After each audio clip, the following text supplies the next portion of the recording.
Scatman's World.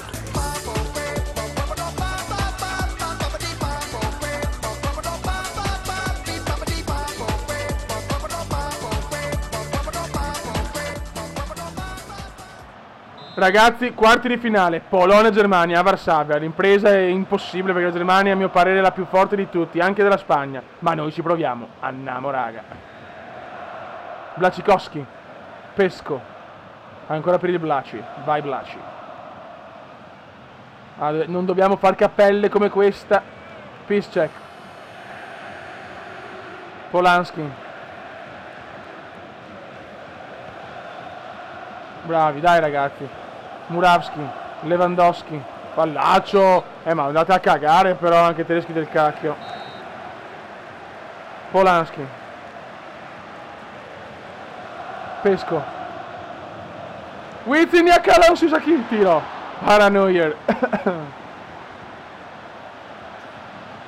Perquith, grandissima cappella tedesca. Obraniak, vai Obrietto, vai Obria. Polanski, la mette benissimo per Piszczek,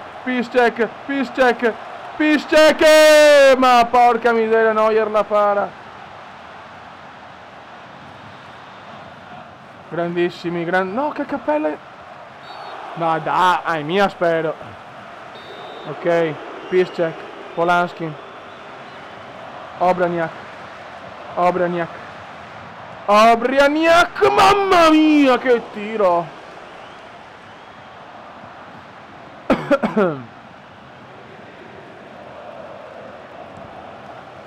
Dai raga, dai. Stiamo giocando benissimo. Non so neanche io come a questo livello con la Germania.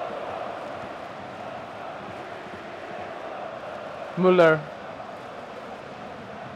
per Klose, Miro Klose. Grande. Pesco. Bella. No però. No, la beffa con questi stronzi del cacchio, no. No, non esiste. Ma va, che merda del cacchio, ma vaffanculo, ma dai, Klose di merda. Ma dai, tempo. Un tiro.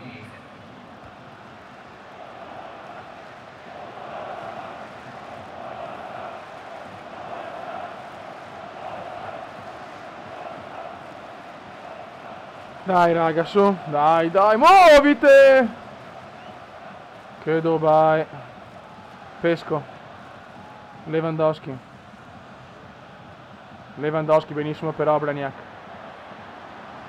Grande Obria.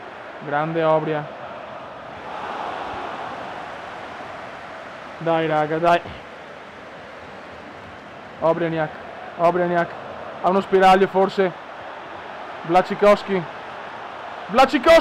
ma che sfiga. No raga, non è possibile, cioè una sfiga impressionante. Sti tedeschi del cavolo hanno un culo, madonna. Cioè io non ho parole. Obraniak, dai cavolo. Questo è anche un derby all'inizio. Sarebbe stato un doppio furto. Pesco, Obraniak, grandissimo Obraniak.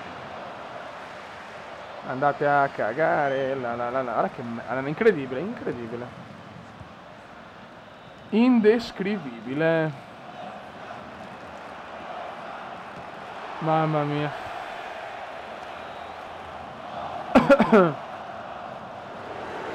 Dai raga, dai.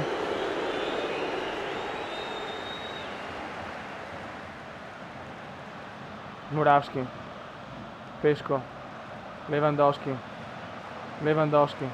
Niente da fare, la partita non c'è verso, non esiste, non lo so. Io non lo so, hanno un culo indescrivibile. Guarda, fanno anche il secondo magari. Gol. Ozil. Chiudono la partita in maniera ignobile. Niente da fare, neanche a un gol, ma vai in curato mare. Finisce qua ragazzi, perdiamo 2-0, una partita dominata. Ma vabbè. Si interrompe i quarti, il sonno della Polonia. Ragazzi, prossima partita e prossimo europeo impossibile sarà con l'Ucraina. Anche se hai nomi finti, io vado con l'Ucraina perché per un semplice motivo, perché c'è Andriy Shevchenko, il mio idolo, il mio dio. Io non sono cristiano, ma probabilmente sono shevchenkiano. perché è proprio il mio giocatore preferito in assoluto ed è l'ex leggenda del Milan, ex campione di tutto, sia per il suo gioco sia per il suo carattere fuori dal campo, uno dei pochi giocatori che veramente era più forte fuori che dentro il campo. Ragazzi, quindi il prossimo Europeo possibile con l'Ucraina e lo vincerò sicuro perché con l'Ucraina non posso fallire. Alla prossima, ciao! Germania, vaffanculo.